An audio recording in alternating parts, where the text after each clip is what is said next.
righty. Good morning, good afternoon. Whenever you're finding us, we appreciate you for that. This is a new edition of the morning briefing. No Defo. I am Mike Lubie. You had lots of Defo the last couple of weeks with our buddy Henry, and I really appreciate Henry for stepping up and stepping in for me and helping out Defo get through the morning briefings here in No Filter when I was across the pond or across the world in Morocco. But I am here. He is in Atlantic City doing his thing. Mr. Degenerate himself, one of the degenerate homes here in the Americas and especially in North America. I am here. We will talk lots of college football, lots of NFL tomorrow. I will bring you our handicappers. We do a morning show down here out of South Florida from 7 to 9. And every Friday, we call it Degenerate Friday. And we bring on our favorite handicappers. And they handicap the college football slate, the NFL slate. Well, I know Devo has been making some of these picks and giving them to you either as his own or he's telling you that they're theirs. I'll point blank just bring their picks to you. If you check us out in the morning, that'd be amazing. But I know everyone can find us there on South Florida Live. You are finding us here on No Filter, and that's really cool. We love doing the morning briefing. And I think starting next Friday, we'll do our own gambling show here. We'll bring our favorite handicappers directly to you to give exclusive plays for No Filter, the morning brief. License to steal is what we call that. We did one a while ago, and we'll do one with everyone, all of our guys and gals, next Friday. I think that'll start when Defo's back in the fold. But what I will do tomorrow is take some of their plays and give them to you here. But today I'll talk about, I don't know about plays. I'm not a big gambler. If you've figured that out in our few weeks, months here on No Filter, Defo he's not a big gambler where he's risking the house. He's risking the mortgage, but he does like to get to the track and he does like to talk gambling odds and ends when it comes to sports. That's not me. I'm not Mr. Gambler. I'm the fan to the fullest. And I work radio, digital streaming now for the last 15 to 20 years as my job, but I am a fan at heart. And when I watch a game, if you follow me on Twitter at Lubie on air, I'm a freaking lunatic. I openly admit it. The Florida State helmet is not a lie. The Dwayne Wade bobblehead is not a lie. I'm a fan through and through. Florida State. My father went there. I'm a legacy. And then I went there and got 2 degrees and I taught there. I don't think I missed a home game in the 5 years as I was at Florida State. So I am a Nole all the way through. I'm a Heat fan. I'm a Marlin fan. I'm a Dolphin fan. I'm a Panther fan. So I love the South Florida teams, born and raised here in South Florida, but I am a Florida State fan as well. So I'm a fan, but I try to have some level of objectivity when it comes to my team and the other teams. It is a great slate. Now, it might be a lot because of conference matchups, but I don't give a shit. Like the first 2 to 3 weeks, if you're including week 0, sucked. Yeah, last weekend, the games ended up being good because the highly favored teams overlooked their opponents because a lot of them have big games this week and in the coming weeks, but the actual slate going in sucked. I mean, it just did. This week's a little different. You have 6 official top 25 matchups. You have a 7th game in Florida State Clemson that feels like what should have been a top 25 matchup. You have 9 games, I think, pitting teams that are either undefeated against each other or undefeated and 2-1 against each other. Just a great slate of college football action. The NFL slate actually sort of sucks this week. It's a bunch of but I do want to talk about the college football games and touch a little bit about a few NFL games today. First off, Defo brought up FSU Clemson. I am, again, a Nole. I don't know if they're going to roll Clemson. Look, Clemson is not the same team, the same program that was there with Trevor Lawrence and Deshaun Watson. They're not. Their offense is a little hinky. It's a little off, starting with DJ Uiagalelei, now with Oregon State, and Cade Klubnik. Yeah, he was a 5-star. Yeah, he was a top 25 or so recruit coming out of high school, but he's looked like shit.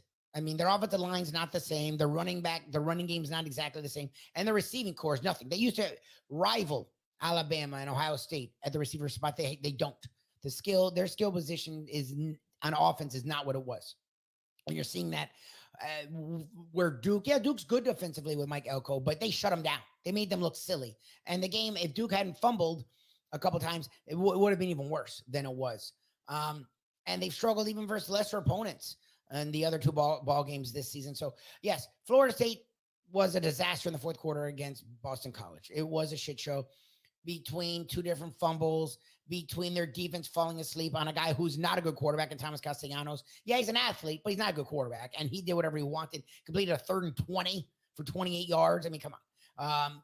And let them march down the field a couple times. And the mistakes happened and the snowball grew and grew and grew. And Florida State luckily won by 2, really because Boston College had 18 penalties for over 170 yards and still only won by 2. So yes, I get that. So a lot of the shine fell off the rose of Florida State after dominating in that fourth quarter. In the second half, really, LSU, who is right now playing as well as anyone, and Southern Miss, who was a bowl team, actually, their easy game was a bowl team who has an NFL running back in Frank Gore Jr., but they dominated them. Defensively, they were great. Offensively, they struggled, but put up a lot of points, over 60 points. Boston College game. Boston College is not a good team. Yeah, it's an ACC game on the road, the Red Bandana game, which Boston College gets up for. But still, they should have beaten them handily. I own that. I admit that.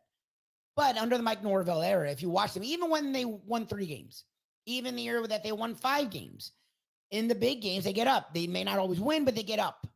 Now they're good enough to not only win, but win these games, at least over LSU earlier going away. It feels like Florida State, after that Boston College game, will wake up, play. They haven't played, even versus LSU, they haven't played a game for 4 quarters the entire year. And it feels like they're going to get focused for this game. I think they're favored by 2 and a hook. I do expect them to win. I don't think they're going to rough them up. It's not that. It's Clemson on the road, Death Valley. Yes, daytime, so you don't have to have the night experience, prime time. But it's at Death Valley. Clemson has beat Florida State 7 times in a row. Clemson has owned the ACC for nearly a decade. So they're not going to relinquish it that easy. And they are trying to prove something. And they do want to show that this isn't Florida State's conference again. So I get that. I don't think it's going to be easy. I do think Florida State is going to have to play 4 quarters. But I do expect them to win in the end, I guess, decisively, right? Because if they win by 10 over a team that's had their number, I guess that's decisively. So somewhere in that range, I can see them winning by a touchdown to 10 points.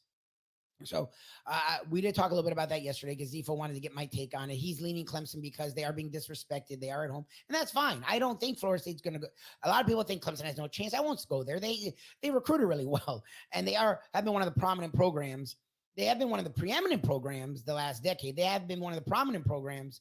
I'm sorry. They were a preeminent program, a top 3 or 4 program for 7 of the last 10 years. The last 3 years, they fell off a bit. And this year they do look like they've fallen off even more, but they still have a ton of talent. Dabo's won multiple championships. They've been to almost every playoffs until the last couple of years. And they do still recruit top 10 pretty much every year. So there's talent everywhere. Defensively, they are really strong. And offensively, their talent's there. They just have tried to find their footing since losing Tony Elliott to Virginia and Jeff Scott before he got fired by USF. So they've tried to figure things out, bring in Garrett Riley, a guy who did a great job with TCU. It hasn't worked to pay dividends immediately, but I wouldn't look past them, obviously. And I don't think it's assumed that I wouldn't assume Florida State wins.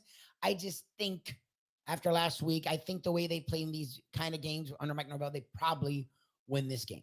The biggest game of the day is Ohio State versus Notre Dame. It is a 6-9 matchup. Ohio State has struggled out the gate. I mean, a team under Ryan Day, under Urban Meyer, offense was never an issue. Offense, no matter who was there, Braxton Miller into, you had Cardell Jones. I was reaching for it. Cardell Jones into Dwayne Haskins, God rest his soul, into CJ Stroud. No matter who was there a quarterback, they excelled. JT, before them, they've excelled on offense. They've killed on offense, 50+ points every game. The receiving core, they have become receiver U, number ones everywhere. Marvin Harrison Jr. was like a 4-star who's now a guy that could go top 3 in the draft, and receivers rarely go top 3. He is a man amongst boys. They are loaded. Izukama, or Bikwe, or whatever it is.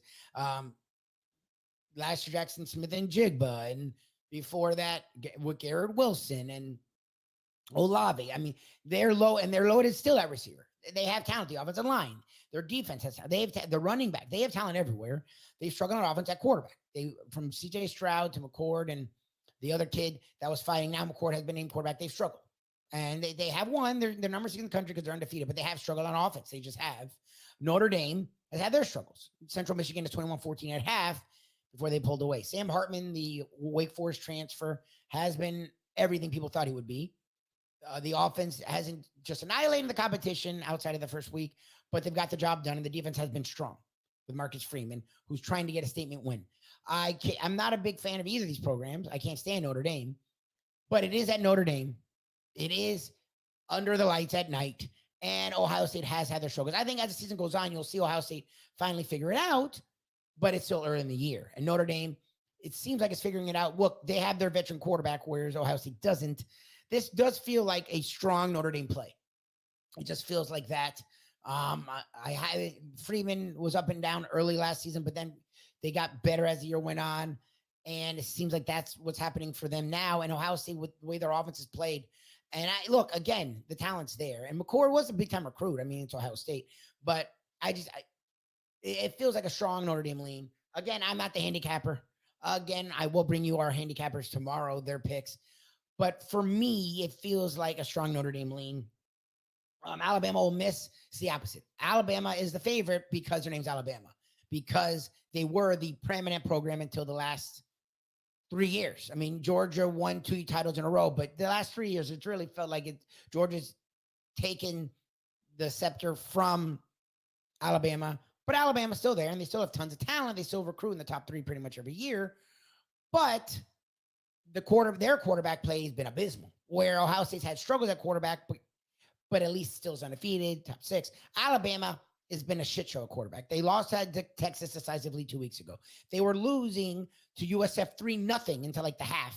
They eventually won 17-3, but it was a struggle to the end versus a very bad USF program. Simpson, Buckner are not it. Milroe has at least been somewhat good at quarterback. He just is not Bryce Young.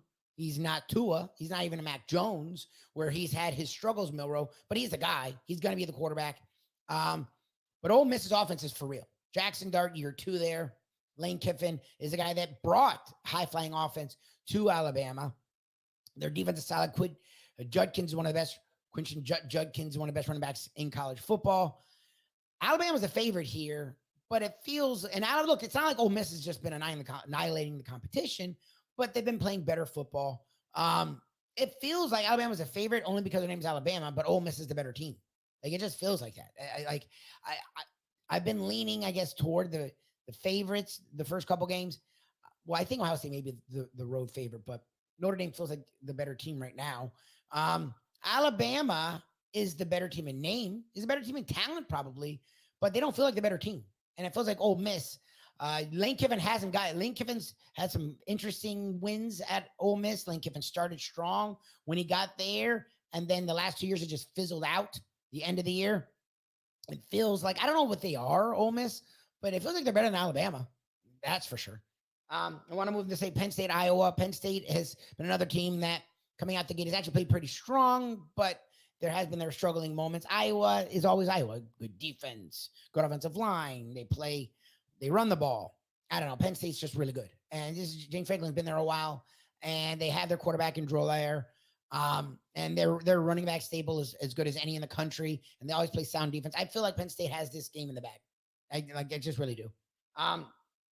Oregon State, Washington State's another top 25 matchup. Oregon, it's funny, Uiagalelei just didn't fit at Clemson, but it was him and Bryce Young coming out the same year. Uiagalelei was, I think, by many, the higher rated quarterback, the higher rated player that year. He just didn't fit at Clemson. He's starting to fit at Oregon State. He's not putting up huge numbers, still turns the ball over, which is an issue for him, but he's playing better. And they have a legit defense. And they were good last year, even before they got Uiagalelei, number 14 in the country. Washington State's played good football, and this should be a tough game, but it feels like it's Oregon State's to lose. The game to me that I have the strongest opinion on is Oregon, Colorado. Now, I will try and reserve all my bias in here when I talk about Colorado, because look, what's funny is I'm a Florida State Seminole, right? So Deion is a Florida State great, 100%. But I've never been a big fan of his. And this is before Colorado, before Jackson State, before all the crap. Never been a big fan. Just look, I've learned there's nothing wrong with talking. Especially, look, what he did for the cornerback position was huge. We had great cornerbacks before, but no one talked about him. Cornerback was treated like offensive line used to be treated as well. Yeah, now offensive left tackles make the same as quarterbacks, fine. But back in the day, offensive linemen never got talked about. Cornerbacks never got talked about. You were just going out there playing. Deion was good, and he was flashy, and he talked. And he got the cornerback position a lot of attention, and he got a lot of money. So good for him. Look, there's nothing wrong being a marketer. I mean, it's what we try to do here is market ourselves. So there's nothing wrong marketing yourself. But Deion's always been a loudmouth ass, like just point blank. And since he's gotten into coaching, he's been a used car salesman. Like, he said a lot of shit, but when you break things down, yeah, he's done a good job. Look, Jackson State was an utter disaster before he got there. They went to bowls. But they didn't win the whole thing. And they lost in their bowls. I think both years. Colorado, utter disaster. Won one game last year. Even when they were good in the 90s with Michael Westbrook and Cordell Stewart and Rashaan Salam winning Heisman, even in the 90s, they had never sold out every home game. This year, it's only fucking week 4.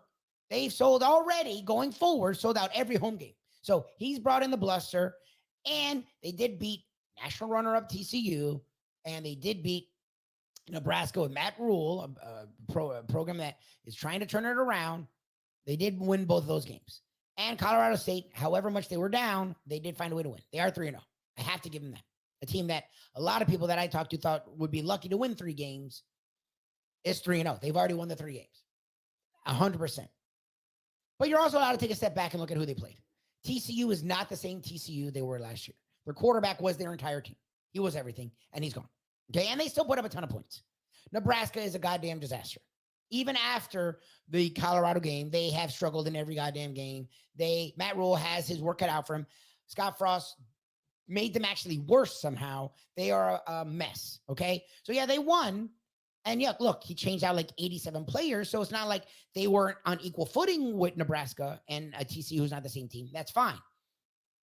100% they've grown. 100% he's turned them around in a way that people didn't think that he could in year 1. Fine. But this shit about being number 18 in the country, the Pac-12 is the best conference this year.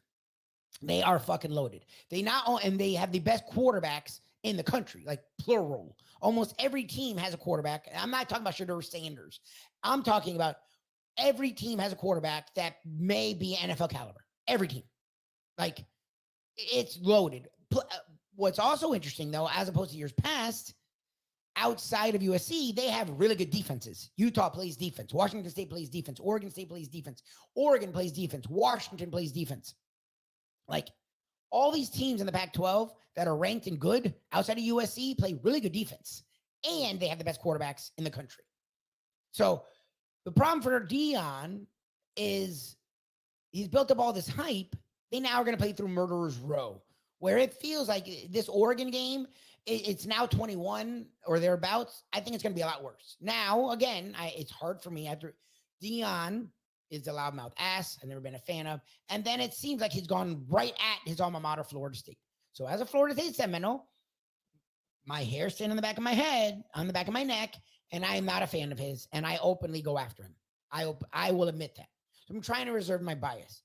But their defense is a fucking disaster. Okay, yeah, Hunter made some big plays here and there. Their defense sucks. Point blank sucks. Okay, Colorado State is horrible, and they did whatever they wanted against Colorado. Okay, their offense, Shedeur Sanders, is very accurate. With Travis Hunter, before he got hurt, he was big play guy. They have another couple receivers that are solid.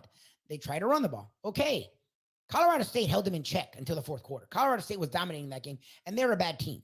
Okay, Shedeur Sanders did not look good until that fourth quarter when Colorado State said, okay, let's go conservative, which was stupid, and Shedeur Sanders started picking them apart because he is very accurate. If you give him time, he's going to find guys, and he's going to put the ball in a place to have them make plays. But he was not good when he was getting pressured, and that's versus a bad team. Oregon is really good defensively under Dan Lanning as the head coach, but former defensive coordinator at Georgia, and their offense is really good with Bo Nix. Former offensive coordinator Kenny Dillingham did a great job of Bo Nix. Now he's at Arizona State as a head coach. To me, this is the game that the Colorado Buffaloes get exposed. Now they won 3 games. Maybe Dan's already made his name. Maybe. To me, though, they're probably going to lose 4 of the next 5 games because they played the Pac-12, which is loaded. So if they're 3-4, or 4-4, I guess they would win one. So if they're 4-4 from 3-0, yeah, people will give them credit for winning the 4 games because they only won 1 last year. But they still have lost 4 out of 5. And I still see a struggle for them to get more than 5 wins. Like, I thought they'd win 5-6, and then people are like, yeah, but have you really looked at their schedule? They're really going to win 3. Okay, well, then they beat Nebraska. They beat TCU teams, 2 teams people thought they'd lose to. So they're probably that 5 or 6 seems more about right. I don't think they're going to win 8 or 9. I don't think this ranking shit's going to hold. I think they're going to be a 5-7 team at the end of the year. Now, again, that is a success. They turned over 87 players on the roster. Like, they have a whole new team. They have a new coach. So it's a success. But when you start 3-0, when you're ranked 18th, when you have The Rock in your fucking locker room, when you have all these celebrities there that have nothing to do with Colorado, when you're selling out every home game, is that a success? We'll see. We're still early in the year. Maybe they'll prove me wrong. I don't think they prove me wrong this Saturday. I think Oregon is a top 10 team. I think Oregon is really good defensively. I think they are really good offensively. And I think they are a playoff contender. And I do not think Colorado was that. So I think Colorado finally, Deion. Now, again, Travis Hunter got hurt. So he has a built-in excuse. His offense has gone through Travis Hunter. The big plays have gone through Travis Hunter. No Travis Hunter. They lose big. Oh, that's their excuse. Maybe. For a guy like me who wants to see Deion get knocked down a peg, the fucking 60-minute interviews and the celebrities and leading Sports Center. I think they may lead Sports Center, but it will be for different reasons this week. The NFL slate sort of, my Dolphins take on the Broncos. There's a couple. The Bucks are weirdly 2-0 with Baker Mayfield. They take on the Philadelphia Eagles, who are 2-0, even though they haven't been scintillating so far this season. I will talk about all that going tomorrow. I will have my handicappers plays for an absent Defo. I am Mike Lubie Lubitz. We say goodbye on this edition of the Morning Briefing.